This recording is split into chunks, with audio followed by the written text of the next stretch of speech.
So Dateline, of course, airs on Friday night. It goes through the whole trial. It did cover very little of the last trial. They kind of wrapped it all up, and that part did seem abnormal. It's like they did this whole big thing on the story and leading up and all the drama that they created in the way that they revealed things. And then they gave almost nothing to the trial, which actually led to a conviction of manslaughter. Frank Policelli was Kaitlyn Conley's attorney in the second trial and is on right now. When you said Chris Pelley, and he's a good attorney, younger, you've over the years learned you can't trust a jury here. What did you think they were going to come back? I mean, when you were done with your closing arguments, what did you think? Clearly, you had to think you proved. I hoped that they were going to be fair and deliberate and take their time and go through every circumstance that the prosecution offered, talk about that, see if there was a reasonable explanation consistent with innocence, which is what the judge told them to do, and then realize that there was reasons to doubt the prosecution's case. And if they took their time and deliberated, they would come back with a verdict of not guilty. That's the only game in town. It's the only thing you can hope for. Last hour, I talked about how I struggled with the fact that I just didn't think there was enough there to pin it on her. I just didn't think there was enough there to come back with a guilty verdict. And then if you can't get a guilty verdict, and I want you to talk about this because I know you take issue with this, if you can't get a guilty verdict on murder, then you can't get to manslaughter. Talk about that. Exactly. The only difference between the murder charge and the manslaughter charge was the element of intent, which is what we call the mens rea, okay? The other part of the crime deals with what we call the actus reus, the actual act. So you still have to prove that she actually poisoned this woman at the time they said and the date she said, okay, which they can't prove in any event, okay, which I talked about earlier today with you. Now you get to the intent to kill. The entire prosecution's theory, the entire theory in front of the grand jury, the entire theory in the first trial, all the evidence in this case, all the arguments were she intended to kill this woman, okay? And they would change their motives from, which basically was the same thing. Woman, hell hath no fury like a woman's scorn, revenge in a dish best served cold, which was completely meaningless, okay? Yeah. But they had no evidence to show any intent to commit serious physical injury. And in order to get a lesser included count in to go to the jury, you got to show a reasonable view of the evidence that suggests that crime was committed. And the whole issue here was the intent. And they had no evidence of any intent other than the intent to kill.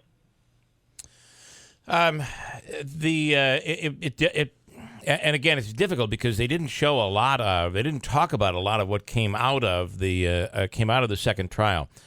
Obviously, the armchair quarterbacks are going to say, and they almost kind of implied this, and this had to bother you on the Dateline special, is that the fact that you went after Adam Yoder, basically, in your defense, versus going after Bill Yoder, it was almost implied that was a mistake because they ended up with a hung jury in the first trial, and by going after... All right, let me address that right off the bat. I figured you'd like to address that.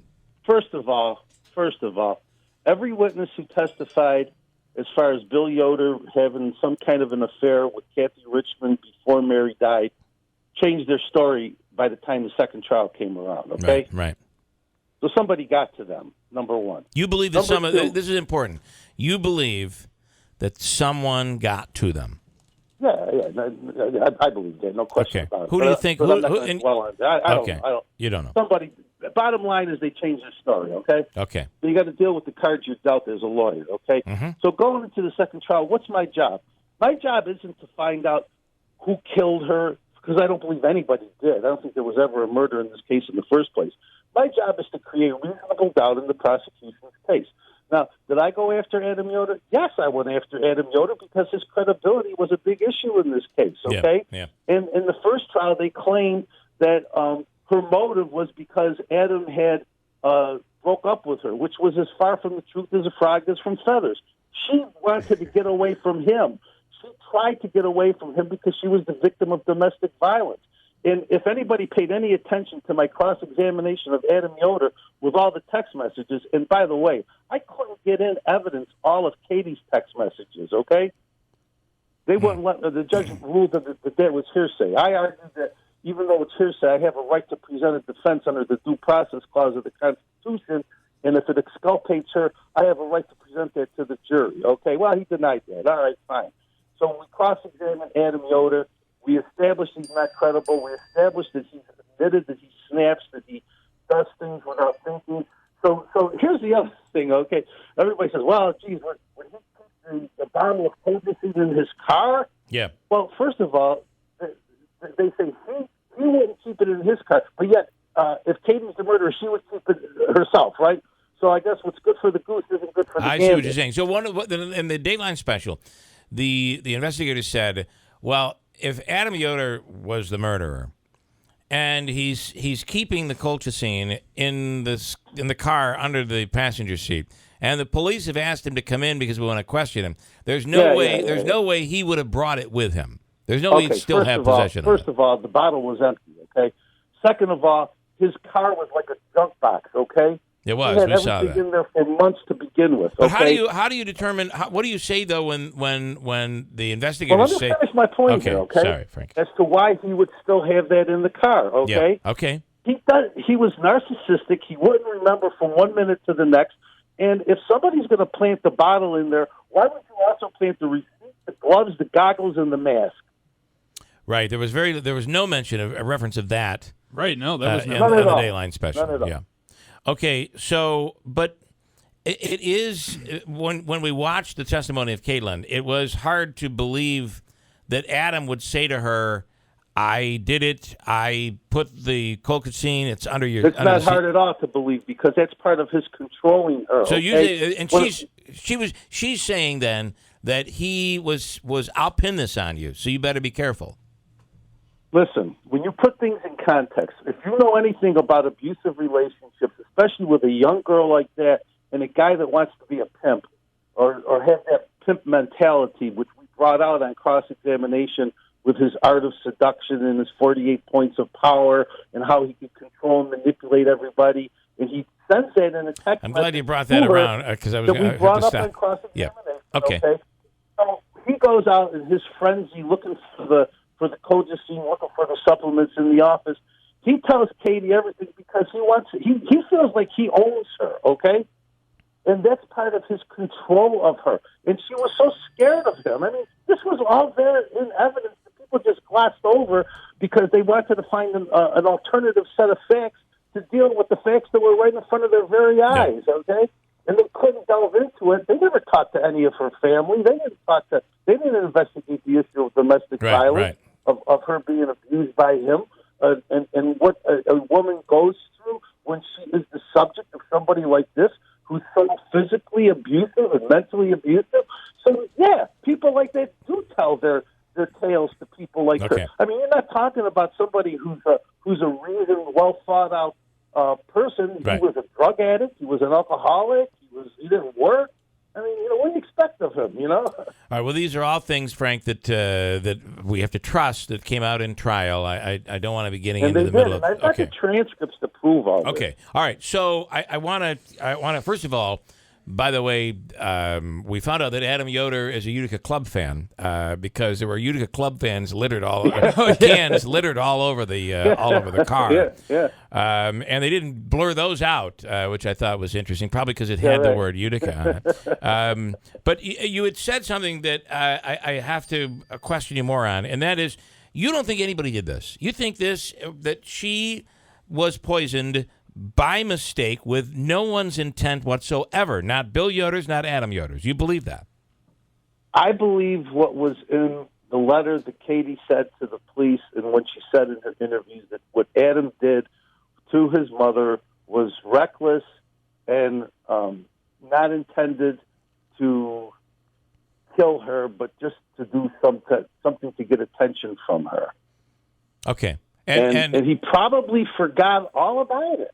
And absent the letter, Kaitlyn Conley is not even on trial, I don't think, right? Right. No. No, I don't think so at all. Yeah. And you know, it could be several different scenarios, okay? It's not my job to figure out how she ingested the colchicine or when she ingested it. Well, it's my job to say when, because it certainly couldn't have happened during the period of time that the prosecution says it did. But, hey, look, the woman took a whole bunch of supplements. Right. And she had the pill organizer, which mysteriously disappeared at the time of trial, by the way. But no residue ever found, right? No colchicine was ever found in any of that. Nothing was ever found in the office. The only colchicine that was, correct me if I'm wrong, the only colchicine that was found was in the bottle that was in Adam Yoder's car, which, Frank, had Kaitlyn Conley's DNA on it. And also Bill Yoder's DNA either. They couldn't rule it out. Right, and also they testified that if somebody's wearing gloves, their DNA isn't going to be on the bottle. Okay. All right. So that means absolutely nothing. Okay. But there was 0.86 hundredths of a gram of colchicine. In other words, residue was in the bottle. There's another. It was like an empty bottle. There's another. I also learned something last Friday in dealing with this case here that if you were to have taken pills, this is something this colchicine is used to combat gout. You'd have to take 60. I think that was in the document 40 to 60, here. 40 to 60 pills. But the belief is that this was research grade colchicine, which only this was powder. 4 or 5 grams of that, not grams, but 4 or 5 granules would have been enough to have caused the death of Mary Yoder. Is that true? That is true. And if you ever read or listened to my cross-examination of the expert of Marafa on that, and I asked her, I said, so would it make a difference? Now, if there was a gram of colchicine, and a gram of colchicine can kill 18 people, if you take a half a gram of colchicine and mix it in somebody's drink, enough to kill 10 people, would you become symptomatic any sooner than if you took only 4 or 5 granules? And she said no. Okay. The symptoms still will take 2 to 6 hours to set in. And the other thing that was interesting, I'm sorry I keep throwing these at you, but the fact that you're here to answer these is really helpful. But the fact that the prosecution attempted to connect Adam Yoder's illness prior to Mary Yoder's death with colchicine and with Kaitlyn Conley, yet there's no evidence other than reported symptoms. There's no evidence that colchicine was ever used on Adam Yoder. Exactly. Pure speculation. You really have to guess and speculate and without any evidence whatsoever. And that's a huge hole in their case. And that's where they come up with their theory, well, because he didn't die from the colchicine and he only got sick, that's when she forms the intent to just poison her to get her sick. Right. That is the best legal argument, I think, to go on, because he gets what it does suggest is that he had the colchicine. Right. If he gets sick with colchicine and he's symptomatic, remember the medical records of his hospital stay were faxed to the office on April the 27th at 9:37 a.m., okay? Somebody looks at those medical records at 11 o'clock. It's either Mary or Katie, okay? Well, the only person, he testified, Adam testified that the mother looked at the records, okay? Right. There's another... Right after they... Yep. Well, there's another... right after they look at the records is when they research colchicine poisoning on the office computer. There is another... Now, McNamara says, well, she researched it on her phone. No, it was researched on the office computer. Okay, I want to get to that, and we'll get to that. But the fact that Kaitlyn apparently had texted Adam that said, take all of these pills. You have to take them all. Leads you to believe, wow, this makes me believe she was trying to kill Adam Yoder. But then they had the actual pill container, and there was no trace of colchicine in that container. All those supplements are meant to be taken in their entirety, so it's not a. If you look at the cross-examination of Van D, who was the expert who tested all that, the bottle of Alpha Brain comes in a container of 30, okay? So Adam testifies he doesn't know if the bottle was opened or not, and he took 2 pills. He claims he took 3, okay? But he also had another bottle of Alpha Brain that they found at his house, okay? Mm-hmm. So the 28 capsules that were tested, not one of which contained any colchicine. So if somehow she's able to lace a capsule of Alpha Brain with colchicine and put it and reseal the bottle and give it to him, and he luckily takes the one capsule the first time he takes it, I mean, you really have to stretch the bounds of credulity to find that. Frank Policelli, the defense attorney, called in this morning, and we appreciate it. We didn't expect it, Frank, and it certainly gives us great insight after seeing this Dateline special on Friday night. Finally, I want to go after the screenshots. Now, the screenshots include searching for colchicine. The screenshots also, they say, there's a screenshot where I should rephrase that, where someone it says how to beat a lie detector or a stress test. That research about how to beat a voice stress test or information about a voice stress test took place on December the 27th, which was a couple of days after she had already been interrogated by the police, and they wanted her to take a voice stress test. Here's something I want to. Here's something I want. That research was done like 2 years after the research that was done on her phone about the thallium and the other poisons that were screenshotted. Right. By there was cyanide that was researched and or Googled and other poisons. But here's my point. According to Chris Pelly, and I wanted your confirmation on this, there is no timestamp on any of those screenshots. That's correct. So we know the screenshots occurred, but there is no proof that they happened before Mary Yoder's murder. Is that correct? Martino testified when they were created. Okay. Okay. We don't know, number one, who had the phone. They have text messages from her going to bed like at midnight, but then you've got the screenshots allegedly taken 3 o'clock in the morning, which is suspect, okay?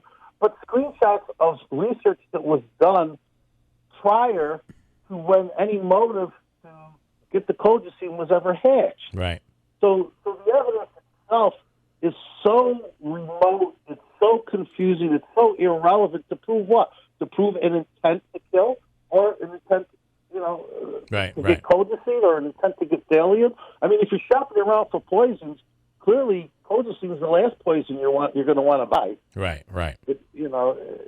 And that's the thing. People miss the whole point of the whole reason that they say the purchase of colchicine was for murder, but then there's so many other reasons that the evidence shows the colchicine could have been purchased, including the actual letter that was sent and signed by Adam and Mary to get it for horticultural purposes. Right. Just a quick follow-up on that point right there. So the idea that maybe somebody was intending to harm, not kill. But I find that questionable because you raise questions about who actually had the phone, but regardless, somebody was searching things that kill. Cyanide, the thalin, if I'm saying that right. Those are things that kill, not things that make you, your stomach irritated, you know? So that doesn't mean anything for your client. I'm just saying that's an interesting point, that there's a theory out there that maybe it was just done to hurt, but at the same time, there's evidence that shows somebody was searching things that kill people. Well, that was the only reason why they offered that, Jeff. The whole purpose of them offering this research was as evidence of an intent to kill, Right. So when they change horses in the middle of the stream at the last minute and say, well, hey, listen, if you don't want to convict her of the murder charge, you can convict her of manslaughter. Just say she intended to harm without any evidence supporting that at all. Frank, I really appreciate you taking the time. I know this was unplanned, and I certainly appreciate it. At the end of the day, I walked away still believing personally that based on what I've seen and read and listened to and interviewed, I don't think I could have come back with a guilty verdict based on reasonable doubt. The appellate division is looks at this case thoroughly and fairly, and I'm confident if they do that they'll throw this case out. All right. Frank Policelli, thank you for the time. I appreciate it. All right. You're welcome. Okay. As I said, he called in last hour, and then upon our request, gave us extra time here this hour, and it's insightful. I mean, it gives you an idea, kind of lay all of this stuff out there. Crazy, though, right? You know, and to the point about them not focusing on the trial, I'm almost wondering if they heard about the case. The interview with Kaitlyn Conley was done after the first trial, wanted to air this thinking that they would have more time before the second. I mean, the second trial came quick. It did. It came very quick. And I don't know that that's typical. I'm not saying it's atypical, but I wonder if they thought that this was going to be a preview of trial 2. I don't know, but we're in November, December. We're at the end of sweeps. I don't know. I don't that know could be that. too. I don't know that that's the answer. But I think this was a very interesting case, and I think they wanted to get it in. I do. My only criticism would have been is it just seemed so rushed at the end. If Willie Waffle were reviewing this as a movie, he'd say it was just so compelling, and they're like, oh, we've got to finish. And they just wrapped everything up really, really quickly. That's kind of how it felt. I remember looking at the clock, and there were 5 or 6 minutes left in the episode. I did the same thing. I'm like, they were going to a break, and they wanted to emphasize this point, and I'm like, how? Is there going to be 3 hours? I'm thinking, is this going to be to be continued? Right. And they're going to air another episode next week. Right. Turns out, no. They wrapped it all up very, very quickly.